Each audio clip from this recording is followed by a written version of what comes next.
All right. Hey, ladies. I wanted to say thank you again for having me out there to your retreat. It was awesome. I enjoyed my time. Jared and I, when we drove away, just walked away pretty dumbfounded as to how just neat of an experience that was. And so, thank you for being vulnerable. I think the highlight for me was, and I kind of wish I would have just stayed on it, was when we started doing the physical insecurities. That was just so cool, and I think everybody could have partaken in that a little bit more if I'd have stayed there. But I knew I had a lot of content I wanted to teach you, and so I decided to keep it there, or to move on, I guess. So, but in hindsight, would have done it again. So let me teach you quickly. I don't want to take too much of your time. So as we talked about, there are three main theories in healing and recovering from anxiety and depression. And so the first two is what we talked about in our group. So the first one we talked about was exposure therapy. You fear what you avoid, and so facing your fear will take the fear down.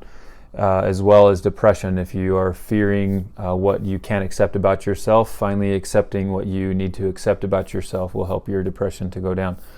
Number two is the hidden emotion model.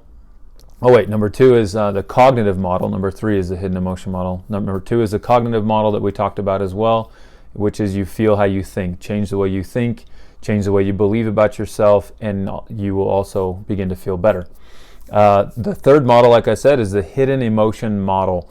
This one is fun. This one, to me, when I have I've lived in a lot of different cultures, and I have found that Christian culture, I've lived outside of Utah many times, Christian culture in general creates a lot of hidden emotion problems. So the hidden emotion model is the idea that niceness is the source of all anxiety. Niceness being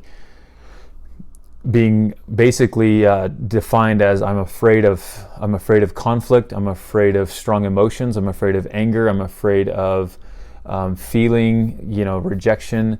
And so it creates, because those fears are inside, it creates a very powerful sense of like pleasing others, and it comes across as niceness. And so in our society, we have a lot of niceness that goes on, and it's from the outside it looks good, but on the inside, being nice actually creates a whole lot of resentment, spitefulness, anger, frustration, because nobody understands us, and I sit here and serve everybody else and keep helping everyone else.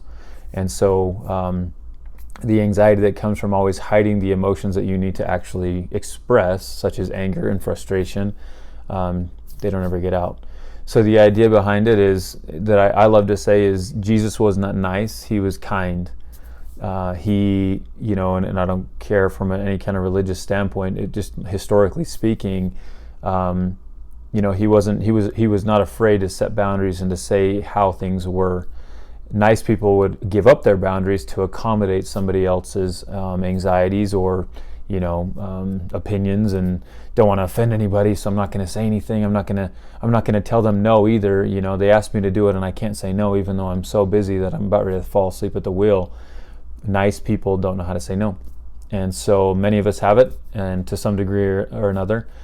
So the hidden emotion model also suggests that there's a fear of contention, and that's sad too, because in order to alleviate contention, you have to have confrontation. And so, I would say, yeah, it's good to not have contention, that's for sure. But if we start becoming afraid of confrontation because of contention, now we're in trouble. So there are three main ways steps you can take to help yourself with your hidden emotion side of anxiety and depression. So number one is to be a detective. So the idea behind the hidden emotion model is that there's an elephant in the room at all times in every one of our lives we have not looked at.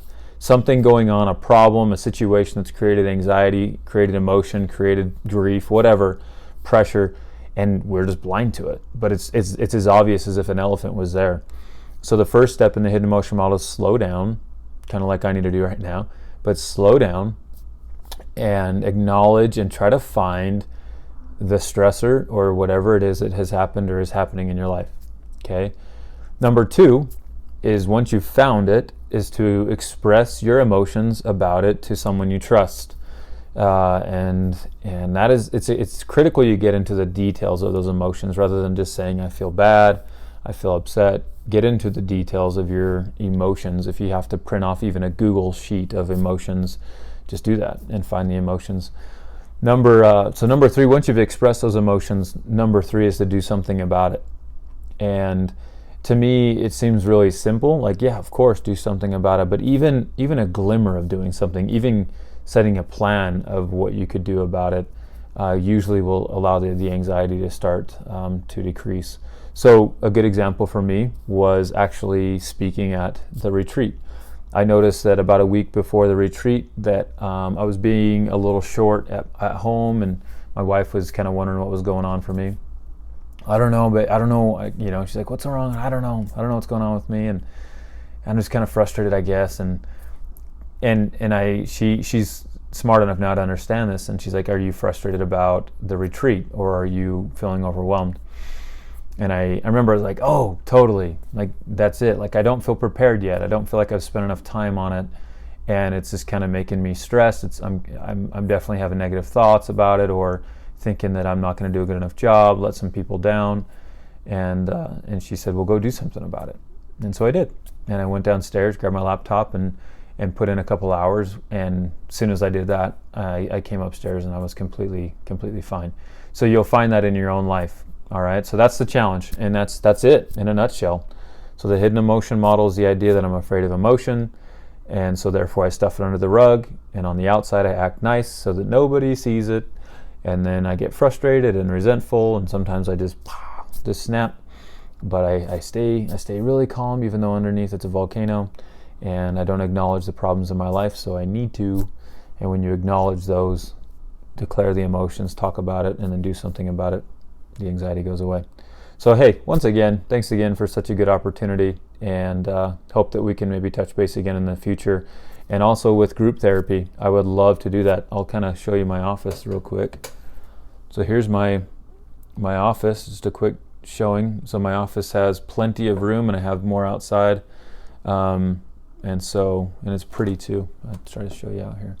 So that window looks out there, and then I have a bunch of windows that look outside towards Ogden. So, all right.